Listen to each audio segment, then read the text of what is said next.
Thank you for listening to Laugh, Lend and Eat, hosted by Fabi Nagmi. Fabi is the National Sales Manager for First Option Mortgage and is a featured writer in multiple mortgage periodicals. Today's guests are the husband and wife team of Alvin and Kiran Shah, who have been building First Option Mortgage over the past several years. Listen to as we discuss how having separate objectives can help build the one goal for all. Laugh, Lend and Eat would like to thank our sponsors First Option Mortgage and One Good One Staffing Services. All right, everybody, welcome back to another edition of Laugh, Lend, and Eat, the podcast. And I got to tell you guys, whoever's listening today, is I have to be on my best behavior today. I can't be my normal self. I'm going to try to take on a different personality, if you can already hear the difference tone in my voice. I have my boss, Alvin Shah, on the phone on this show with us, along with his wife and partner in crime, Kiran. How are you guys doing? Good. How are you? Well, we're here, right? It's Thursday, right? A lot of us, by the way, I had a few phone calls this morning, and a lot of people were saying that they couldn't believe we were talking about 2021 now. Yeah. I mean, are you guys like when you look at the escrow accounts or whatever, you're actually seeing disbursements, like the taxes being dispersed on January 2021. Yeah. It's Q4 already. 2020 right? Is gone. I'm just happy it's fall. You're just happy to get nice. Now, you guys are in Atlanta, Georgia. So is there like a fall season in Atlanta, Georgia? Because up in Virginia, obviously the leaves change and we see that. But do you guys do that down there? We do. We have beautiful orange leaves and they'll change color, but we don't have it for too long. But none of our seasons last too long except for summer, I think. We've got a pretty good mix of all the four seasons. I mean, we don't have a lot of winter. Right. So what we do get is a good amount of spring and a good amount of fall. And for us, like fall season is probably our favorite season because, we're big on outdoor dining and like just trying different brunch spots or whatever. So like that's the perfect time to do that. You guys still doing outdoor dining and all this craziness? Oh, we are. Atlanta's open. We were the first ones to go. I remember that time I was down there in June, I had my little anxiety attack. With the second night, I stayed inside the hotel room and I just stayed in the hot water shower or whatever to kind of cleanse myself. It's been interesting because, even people that visit from out of town, they're just like, man, you guys are fairly open. Obviously we social distance and whatnot, but a lot of the restaurants and things like that, like they've opened back up again. And there's distancing, there's a lot of outdoor activity, right? So there's some safety in that, but yeah, we're a lot more open than other states are. You got to admit that this pandemic, obviously has gone on way longer than I think anybody expected it to go on, right? I didn't see myself in October being like this. And then for secondly, I don't know where the end is now. Right. No one seems to be able to say, oh, we should be okay by spring 2021 or summer. It's kind of like potluck. Like, I don't know. We'll see how it happens. It's been interesting because, whether it's like business planning travel, right, or even personal travel. I remember it was like maybe middle of summer, we're like, all right, we'll push everything towards the end of the year. And it was like, okay, now we'll push everything to the first quarter. But like you said, there's no end in sight. So at this point, it's like, all right, everything is just kind of hanging in there. And we don't know if it's going to be, whether it's a conference or a convention or whatever, if it's going to start in the first quarter or not even. As the owner of the company, Alvin, do you see like that COVID is like a liability that you have to be cautious of? Because I've talked to a few business owners and they're like, man, I don't want to have any lawsuits. I don't want to deal with that kind of crap. From a legal standpoint, yeah, no, of course, you always have to be cautious, right? You want safety first. That's just going to be, that's the rule across the board, right? Now, what that means to each individual is, I think, maybe very different, and where you are, where you live, and what that community is like, it kind of reflects and impacts that. So for us, I think from a general standpoint, we follow the guidelines, the CDC guidelines, and just kind of go with that, but also with faith that each one of the different offices all around the country, right, will be able to make smart decisions on their own, and do what's going to be in their employees' safe, best interest. Yeah, a friend of mine called me the other day. He said, I can't believe that my company's actually planning a Christmas party. And I'm like, really? It's a buddy of mine in North Carolina. And they're like, yeah, they're actually planning a Christmas party. And I'm like, well, I wouldn't go. I miss all my people. I'm too scared, man. I'm just too scared. I don't know. Anyway, let's get off this topic. Kiran, let's talk about you. I was doing a little research on you here. Oh. And it's interesting. You've only been in the business 5 years, but your success has been pretty good. I mean, like, or at least for the first option for 5 years, right? Yeah. I actually was in the business back in 2003. It was my Okay, first job after college. got So I it. learned, Alvin tricked me into it, actually. Got me hired at our old company. So we Before shared a marriage. boss. Huh? That was before marriage. Before marriage. Yep. So it was all just to get me into the business and then obviously get married eventually. But I didn't know that in the back then. But I started in processing, learned the ground up.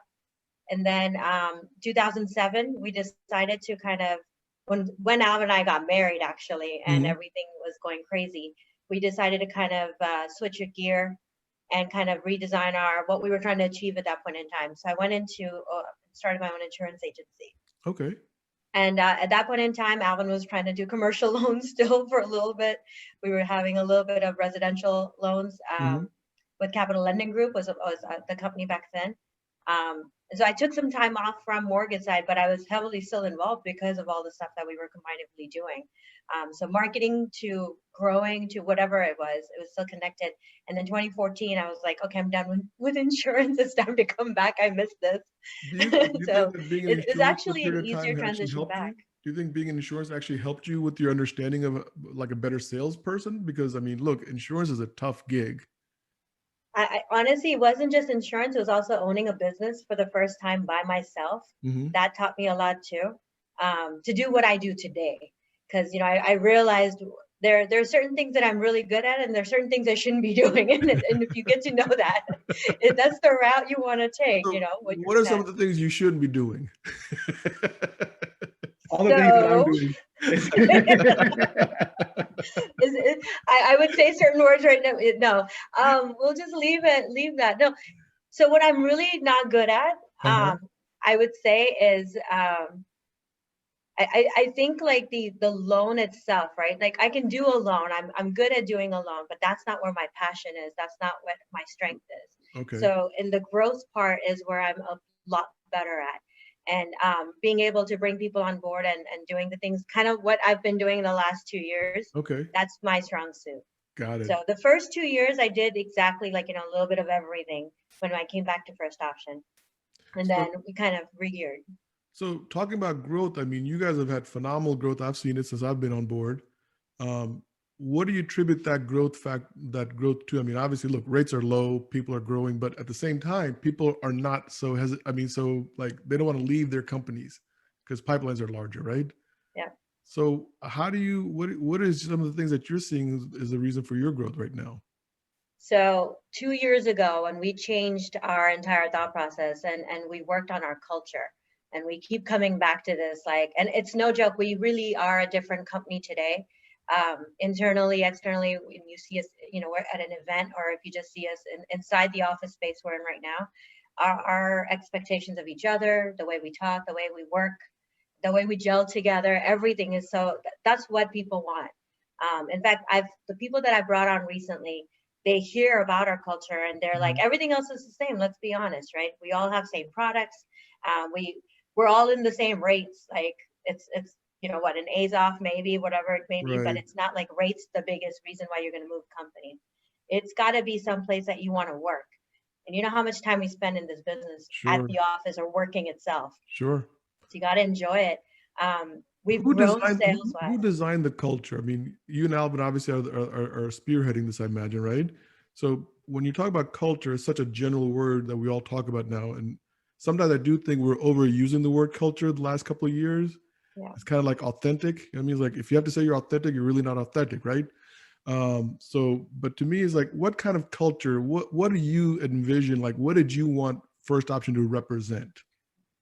I'm going to take that one because I think, we cumulatively came up with that, the idea of where we're going and what we're doing from past experiences, right? You learn from your past, and what you did wrong before is what you're going to, what you're going to improve upon and keep improving upon. And I think one thing that we really always believed in was a value add for our people, a value add for everybody, right? So, even the part of where the growth came from was, we don't care if you're part of first option or if you're not. If there's something I can help you with, I'm Hmm. going to help you with. And in the long haul, people start realizing that, hey, there's something about this group of people, right? Where when we say culture, like you said, hey, culture can be a lot of different things. But the Absolutely. culture of helping people, right, and making sure that their needs are first, whether they work for you or not, I think spreads like wildfire, because then people talk about you in a positive way. Positive way. Your own people are talking about, hey, this is what we're doing here for others, and then you're having fun doing it, right? Yeah. And that other people want to be a part of that. What do you think? I mean, with the word culture now in the company, I mean,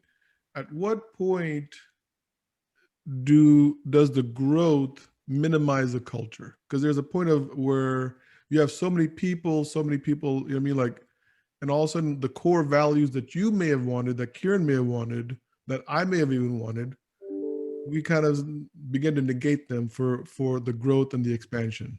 Yeah. How do you That's control that? How do you control that? I think it's like-minded people, right?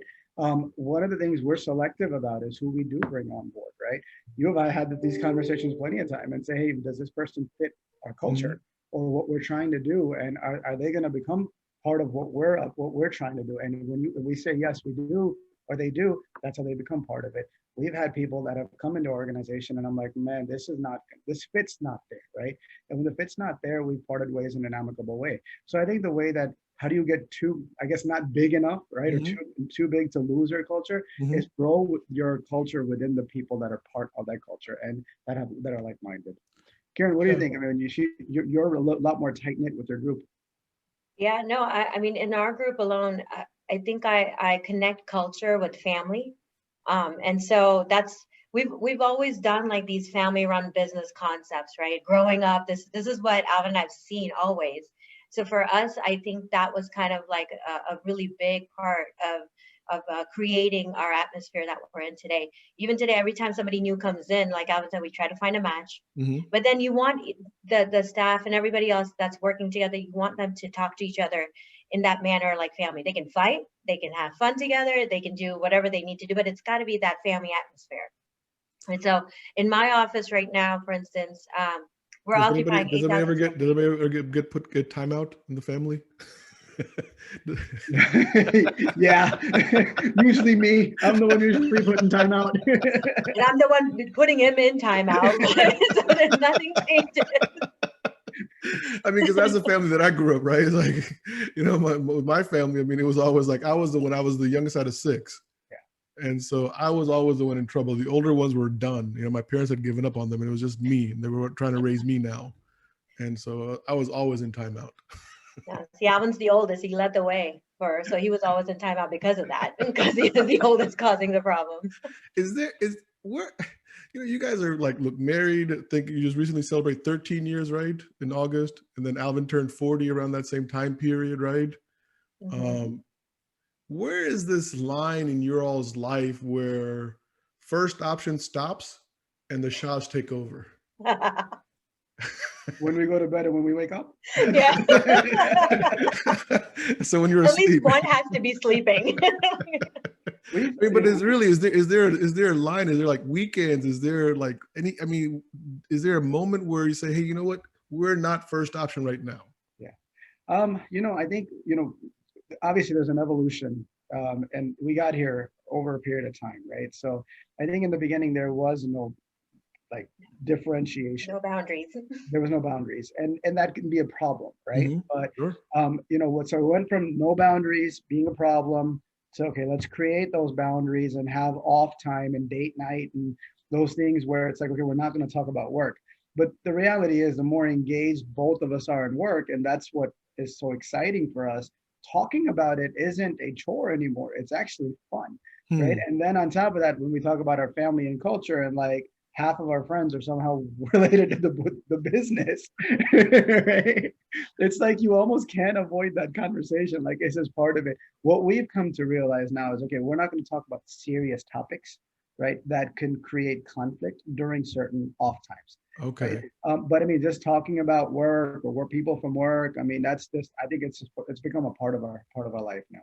Yeah, and the kids help us bring that balance into place too.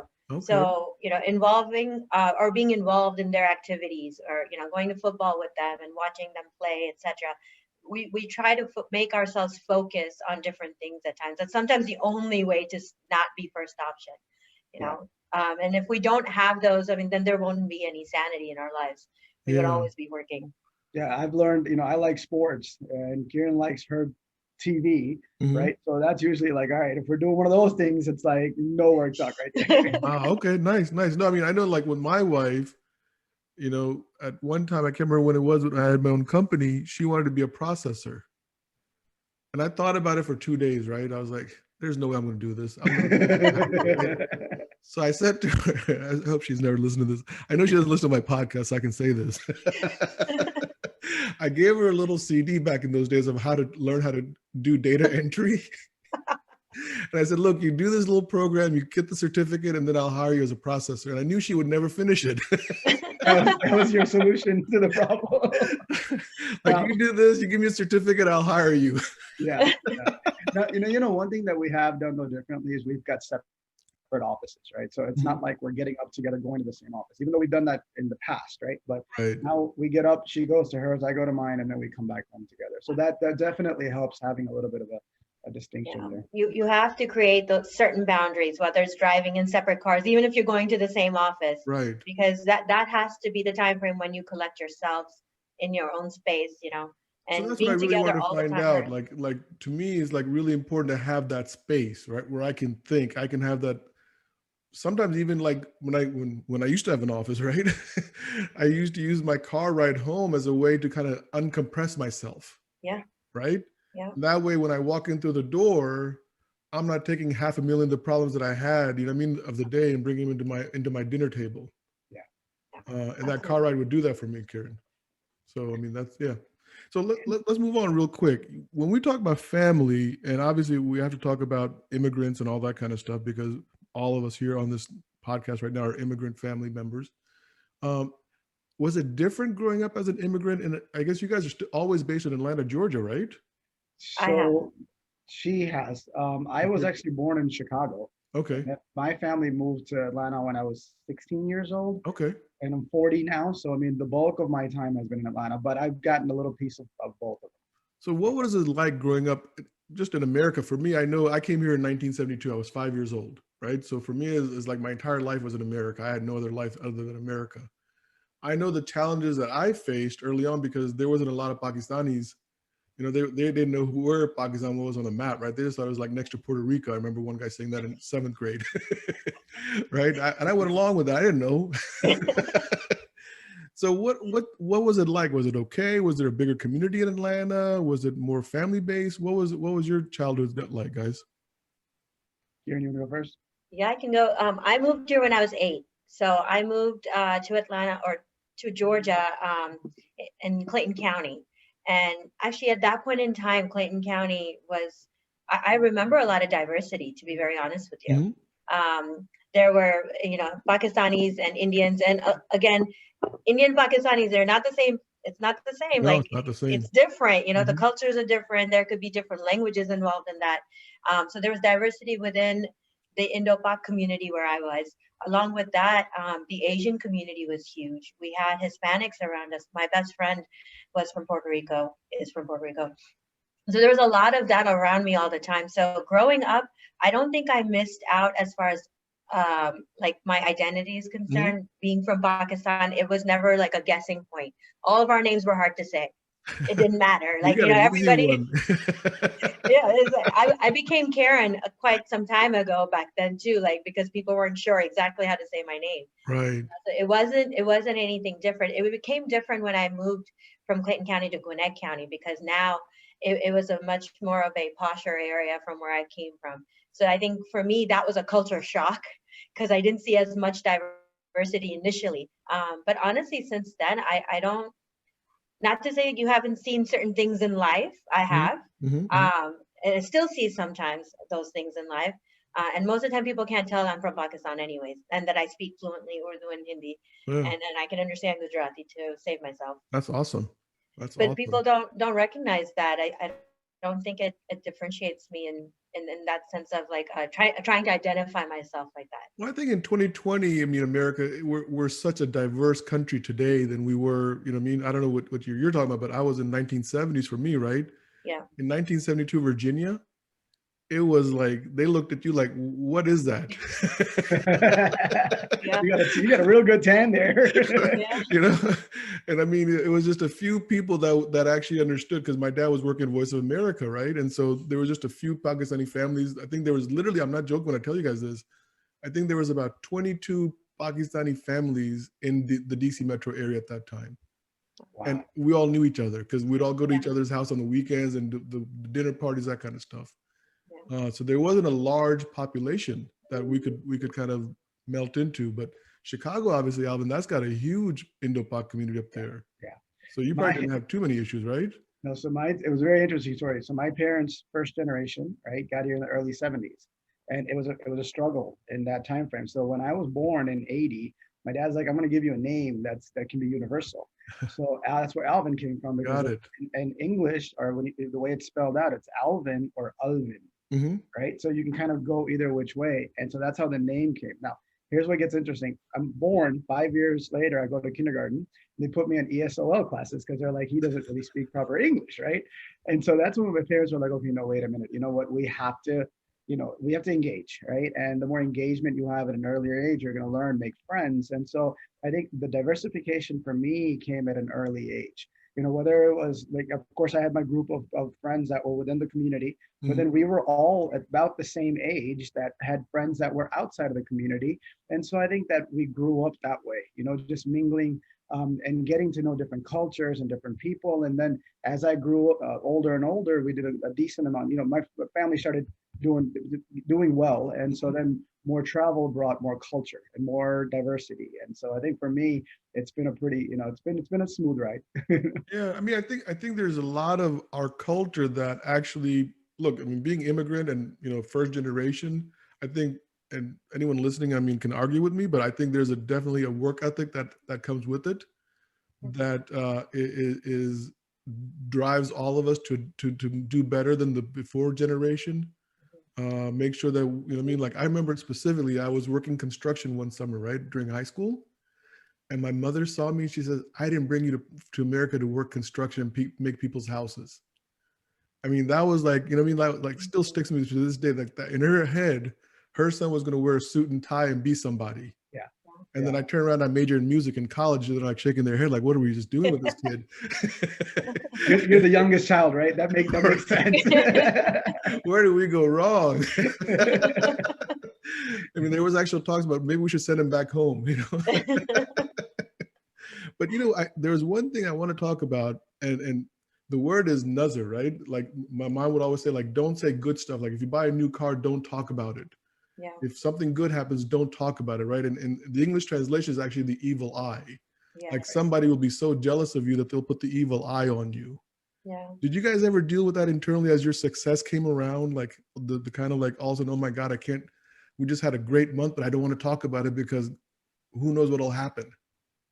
Yeah, so it's interesting because now we're talking about differences in the different cultures, right? So Right. my dad and my mom were very different when it came to that, right? So my dad started with nothing and then saw a lot of success. And his success came not just because of himself, but because of the people he surrounded himself with. So talking about the success for my dad wasn't bad, because when he talked about his success, other people wanted to become a part of it. And that was where the growth came from. My mom, more conservative. So she's walking around with an egg doing this thing over my head, right? Saying that, okay, you know what, that's how you get the evil eye off.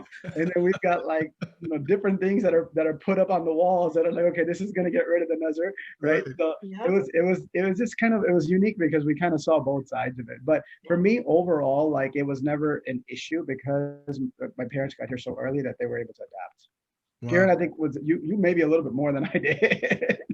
But the thing is, I think, at the end of the day, it's respect, right? So you can believe in it and it becomes true. And if you don't believe in it, it never comes true because you didn't believe in it anyways. Right. But because we live in a joint family. So, Alvin's parents, all of us live together, his brothers, the kids are there, of course. So you learn to like just be respectful of that thought process. And at the end of the day, I believe in the blessings that we receive from our elders anyways. So whether it's, our parents doing it, our grandparents doing it, or our kids telling us, it doesn't matter to me. That's it's the awesome. blessings that contribute for me. So Yeah. I think in that sense, I guess I am a bit more conservative. I believe in Nazar. I do believe that there is evil eye there. I know it sounds crazy and No, Alvin no, hates, listen, but at the end, I think if you respect it and I don't agree with the eggs walking around all the time with me, but there are certain things I still do to this day that religiously that I like yeah. to do. No, no, You my know? wife will say certain prayers and Yes. repeat Yeah. them over and over again. And I'm looking at her like, are you nuts? I mean, the plane's about to take off. Yeah, yeah. Nothing's gonna happen, trust me. I Oh, think I'm surprised Alvin's mom hasn't come to our new office yet with one of the prayers. There's Yeah, always right. been at every office we've been to, Yeah, up to date. Like, she just hasn't had an opportunity to come here yet, but it'll be put on our door. You can't see it. It's not for anybody to see. It's just right. her way it's of for her giving to us know. the That's blessing. Yeah. nice. That's nice. And, No, no. I, my dad was always big on giving, right? And I think one thing he said is like, if you get blessings from people for what you've done for them, then all this other stuff doesn't matter, right? And so right. he's always, whether it's a charity or service or something, anything that involvement will being a better person by giving to others that need it, he did a lot of that, right? And I think that's something that, he recently passed. So like he's left Mhm. with me to say, look, continue that tradition even when I'm gone, right? So that's what I believe in, is that if you do the good deeds and help people, then I think all the other stuff is just. Your dad was a big impact on you. I read your recent Facebook yesterday, I think, where you're talking about the drive that your father had, Yeah. and that's really, you kind of took that from him and some other things. Yeah. What other things? I mean, like, look, I mean, you know, I think the passing of our elders is something that we're all expecting one day, right? And so it happens. It happens. And but I mean, obviously, you just coming out of it, Alvin. So I mean, you're going through some things where you're probably realizing a lot more of all the things that he left you with, all the gifts and all the blessings, right? Yeah, it comes back to you, right? And so just like this morning, like something happened, and then like the memories come back, and the teaching and the education comes back to you, right? And Yeah. so like, because like Kiran said, we were an extended family, we've lived together forever. I mean, when the 07-08 crisis happened, right, it was kind of like, well, okay, I don't have a choice. And I was just recently married. We were just recently married. So at that point I was like, okay, I got to get back on my feet. And my dad was, a big piece of that to help me get back Yeah. on my feet. But you know what? It was never stressful because I saw him up and down in Mhm. his life until he finally caught the upward the swing. So for us, it's like, okay, you know what? Giving up was never an option. It was always about, okay, how do you get from point A to point B to point C and just keep growing, Yeah. right?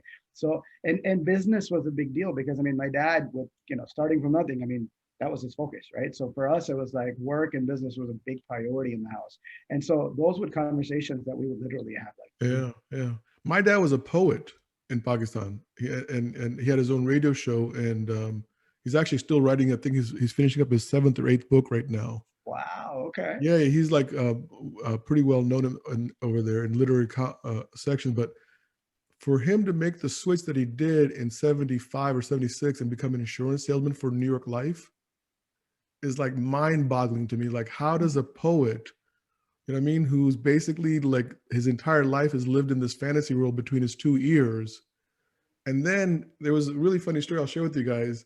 When my dad retired after about 27 years at New York Life, I asked him, I said, do you have any regrets? You know what I mean? And he said, yeah. He goes, I have one regret. I go, what?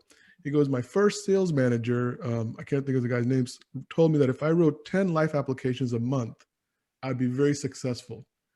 So I went and wrote 10 applications every month. You know what I mean? And he went on to become like $1 million roundtable lifetime member, President's Club, all that stuff from New York Life. He goes, I wish he never told me a limit. Ah, I wish he never said 10 because I would always stop at 10. If he how had the said numbers 15, stuck, I'd have done 15. If he did 20, I would have done 20.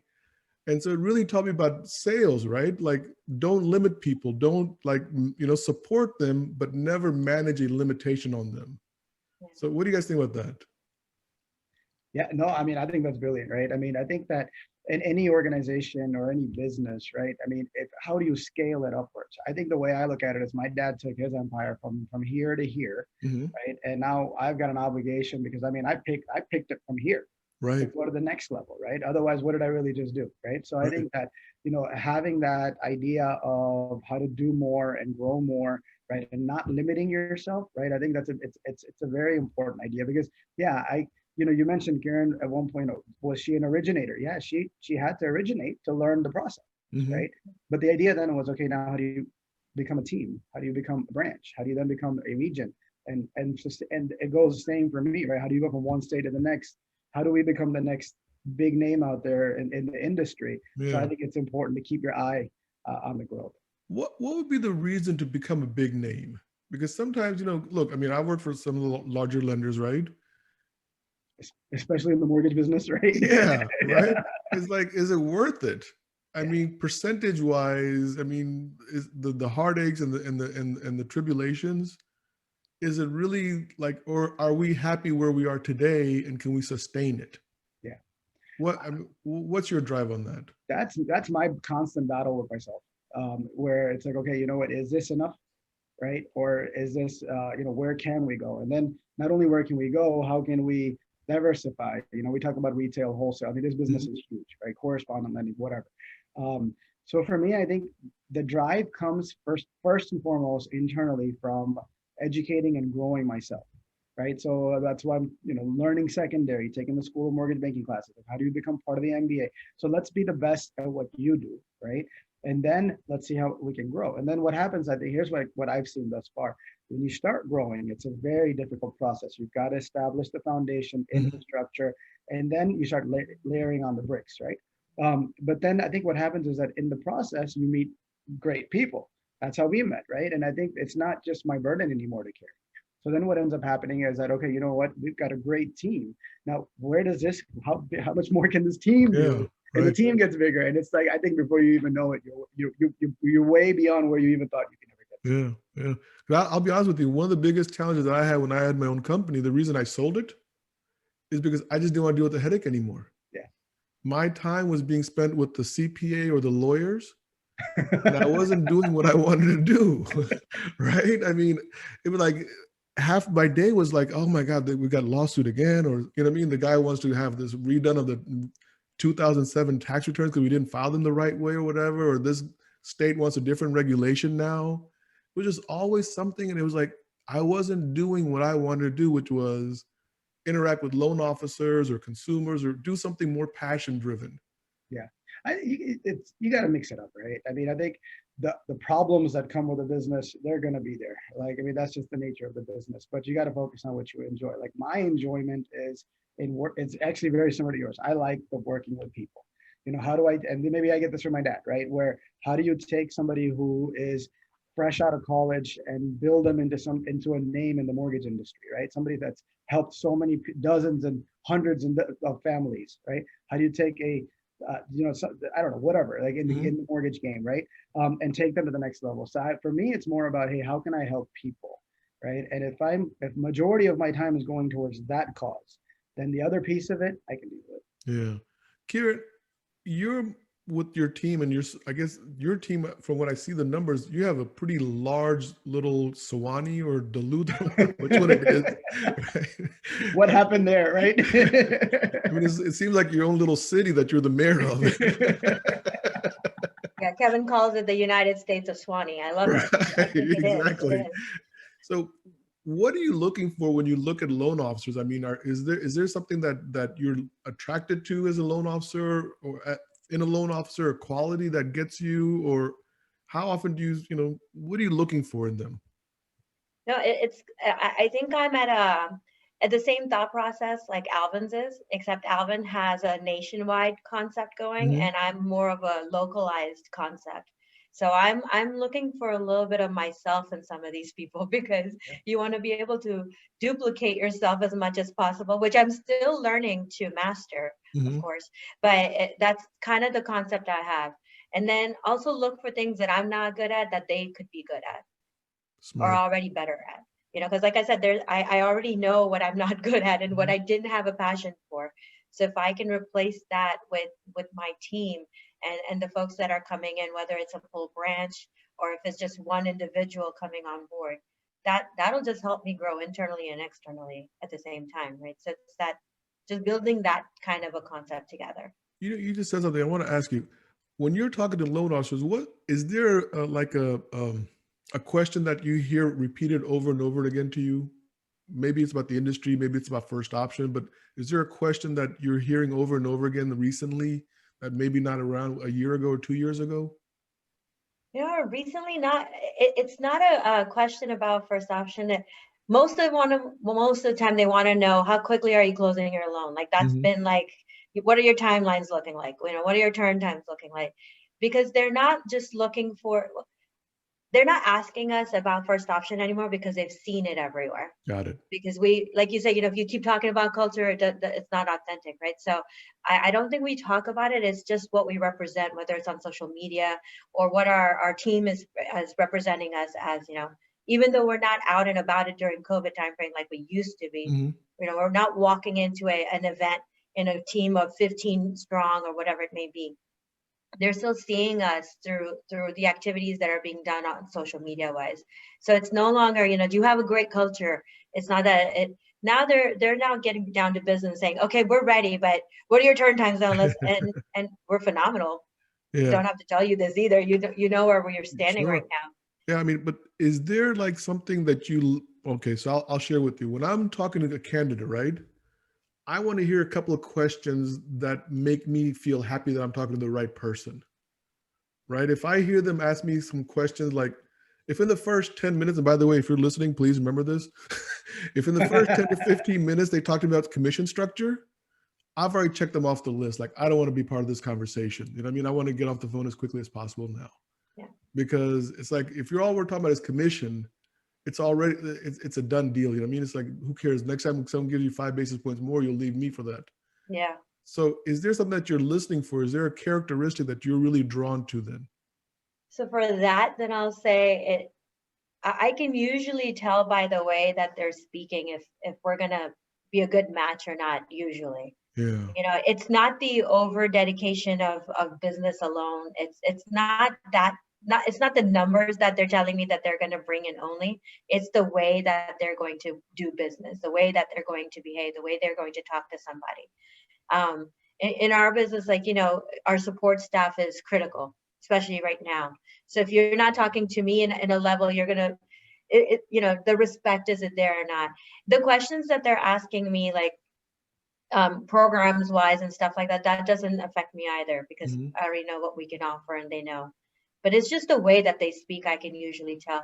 And most of the time I let them talk to me about their history, where they've come from, what they've achieved. Like, you said with your dad, he would have hoped that there wasn't that number. Right. So I don't want to hear a number either.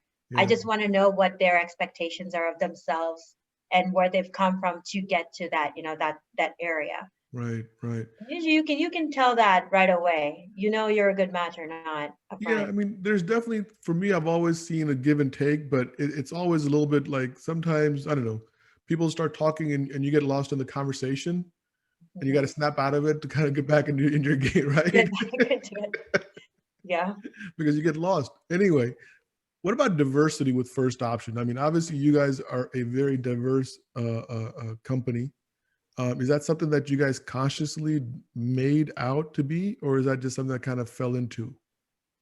Yeah, honestly, okay, so before first option, right? Previous to first option, I think just because we are from a different country, it was natural and it was easy to grow in that direction. Mm-hmm. So that's what we created at that point. So we had a lot of self-employed borrowers and a lot of Pakistanis and Indians and whatnot. We were always very close to the Hispanic community, so we had a good amount of that business. And then the merger with First Option happens. And now we're like, okay, wow, now by design, we're saying, hey, wait a minute, you know what? If there's an area that we're good at, right, and we understand that culture and we understand that community, and we know how to reach that community, then it's just a no-brainer to be able to target and grow within that community. It's our comfort zone, right? Mm. Of course, that doesn't mean that you leave everything else alone. So I think, but that mentality of becoming part of NAMBA, becoming part of NAREP, right? I told Tony, I'm like, I need that diversity award this year, just because we've grown so much. But that's because of that focus on that, that it has brought more into it. And diversity isn't just basically cultural; it's also women, right? I mean, our industry is not known for having a ton of women, but I think Sure. that's an important thing. And so, like this year we've got 10 winners with the Women with Vision Award, right? Mm-hmm. With Christine. So just, by design, helping that the diversity in the communities grow, and also with women, I think it's created who we are. It is part of who our identity now as well. Tony Thompson said something very interesting to me one night. And he said, diversity is good, inclusion is better. Yeah. You know what I mean? And so we focus so much on diversity, which is great, but are we including them in the fabric of the company? Yeah. So I'll tell you, it's Hillary, right? She's got a little writing on her office. She's like, diversity is being asked to come to the dance, or to come to the prom or whatever, right? Inclusion is being asked to dance, right? Right. So, so that to me, I'm like, wow, that actually makes good sense, because a lot of companies will, they talk about it, right? But what does it actually mean to them? And I think to your point, right, is that engraved in our identity and who we are as a company, or as even as individuals. So I think it's very important to take it to that next level and include instead of just talking about it. And I think that also attracts people to us, because Alvin and I are married, because we work together. I may not know as much as he does about the industry, especially when we first started, right? Still don't know as much as him, but he includes me in his decisions. He includes me in the conversations, right? So when he does that for me, others are able to see that. And then I try to do the same with my staff, and my staff tries to do the same with other people that they interact. It's a trickle down effect. Yeah, it's contagious. Right? It is. And when people see like, hey, this inclusion is not just there for the words, to say for it, we can actually show the results. We can show how we've grown, how we've tripled in size, like how our business is growing, but like we are growing along with the business, and we're able to include new business, new groups, new thought processes. Otherwise, we would have been where we were several years ago as a company too. Sure. I mean, I think with inclusivity, I mean, you're able to get more ideas that may not have been heard prior. You know what I mean? I was telling somebody that when I first became a regional VP in 2012 or 13, I can't remember what year was it. And I went to the table to go sit down at a meeting, it was in California. I was the only minority at that table. Everybody else was white guys, right? And I remember feeling so uncomfortable, like I had ideas, but I was uncomfortable sharing those ideas. And it took me, obviously, look, first of all, it was my first leadership role, right? Outside of owning my own company. But then also, like, am I going to look stupid, right? If I say something wrong, or are they going to laugh at me because I'm coming up with different ideas? So it took me years to get comfortable enough, to be able to walk into a room and say what I think and be wrong. It's okay, no big deal, but at least be able to give that option of being able to speak. So, I mean, is that what you guys are talking about when you talk about inclusivity? Is making sure that everybody's, or whoever wants to be heard, can be heard at least? No, I think honestly, whoever wants to be heard, obviously that's the thing. But I mean, do we push people all day long? I mean, let me tell you, I will do things like sponsor a NAREP event and then pick the person that's the shyest and say, hey, you got to get up there and talk. Nice. And if you remember, I myself am so scared of public speaking that even when we were in Orlando at the NEMBA event, right, I'd shivered because I was like, oh my God, I gotta go next. But if you don't push yourself, right, and somebody's pushing you, right, you're not gonna take that next leap or whatever. And so I think it's a combination. I mean, of course I want to hear from everybody, right? But the ones that are not, I want to hear from you more. That's pretty interesting. So you're actually singling out people who are silent to kind of push them to the next level. In a respectful way. Of course. I don't want to get them to the point where they freak out, but like, I will push them a little bit to the point where they're out of their comfort zone. You ever have to push Kiran? Oh God, it's the other way around. No, so you know what? Earlier she said that that I know more about the mortgage business. Well, I know more about business in general, but I will tell you everything that I don't know, she knows. So that's what makes this business partnership work so well. I'm so glad this is a recorded call, because now I will use that line. Yeah, I will never use it. You can download it off of YouTube and just let them hear it over and over again. My new ringtone. But I want to say, like, as leaders, I think one thing that we've done, or I'm hoping that we've done a good job of, is at least provide a platform where people can share their thoughts, because that's been something that that's been on our thought processes for a long time. Because if there's not a platform, it doesn't matter what you do as a company. It wouldn't go anywhere. Yeah. So how long have you two known each other? I know you've been married 13 years, but how long have you guys known each other? Oh, this is going to be the interesting story. So we actually went to high school together. High school. High Oh, so school. when you moved down when you're 16, you come down from Chicago to Atlanta. So around that time period, is that what is it? Around that time frame. So we're in high school together and we don't get along at all. Really? Because she's smarter than you, or what is it? You got it. No, you're exactly right. You know what? She was very studious, right? And Okay. you know, I got the job done, but not necessarily because I did it myself. And so I remember in this Spanish class, her best friend, she became my friend as well. And so I would be like, hey, help me out here, right? And Kiran would get so pissed. She's like, why are you showing him answers? Right? And so we kind of got off on that point. Right? What was a turning point? Life. Life. I mean, what happened? I mean, you go from like, this guy's no good, this guy's cheating with the answers, to all of a sudden being married. I mean, how does that happen? So this is fun. So actually, what's happening today is exactly what happened. We joined a community project together, community service project together, and she was the person that was, I guess you were the one in charge, right? And so she was in charge, but she's always had that, hey, roll up the sleeves, and I'm doing this myself. I'm gonna get it done, like work. And I came in there and I said, all right, you know what? Let's organize this system more like a business, and we're going to delegate responsibility. And she was the organized one, but I'm the one that was more the delegation, and how do we, mentor and not mentor. What is it like? Basically, motivate people to get the job done and get it done properly. Delegate and yeah. And that became the root of our relationship, and we're doing that today. Till today, we're doing the same thing. Interesting. So Kiran, I mean, when he was delegating and I guess you were in charge, did you feel like, hey, what's going on, or you were okay with that?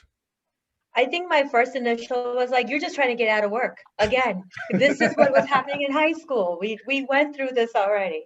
But I think at that point in time I was also older, and I was understanding now what was happening, and we weren't getting graded on it, so it was fine. But we ended up doing a great job together in the projects, and we were able to actually, it was like our community is actually I think it's an amazing community. The way our Jamaat kind of works and stuff, we are able to grow and learn about a business without knowing that we're learning to do business. I think almost. Interesting. So like this type of activity that we were doing, we had the opportunity to do multiple projects together. Not just the two of us alone, but it was a community effort as well. And then you get to learn like these little things, and delegation and public speaking skills. All this comes from within the community as we've grown up. So Kiran, is there something that you would tell Alvin that you know about him now, but go back that moment? Is there something that you could say, hey, you know what, you could have done this or that you kind of held back? I think the things that I would tell him probably can't say out loud right now. What do you mean I don't hold back? Believe it or not, he's my mentor too. He's a coach for me. So for me to come back, the type of things would be relationship based, wouldn't be business based for sure. Sure. Teaching me to delegate, I think that was an important factor that I'm still learning from him, because even today I will roll up my sleeves and get into a file meeting and be like, what are you doing? Let people do their jobs. Why are you doing this? Why are you interfering with their flow? But that's I'm a habit of creatures. That's what I've always done. So for him, I think he has more of a list for me that, hey, don't do it this way, do it this way. So when you're talking about him coaching you and mentoring you, I mean, are you feeling that, and this is kind of weird the way I'm going to say this, but do you think it's a shadow that you have to, or some kind of goal that you have to live up to standards, or is it more of a supporting role?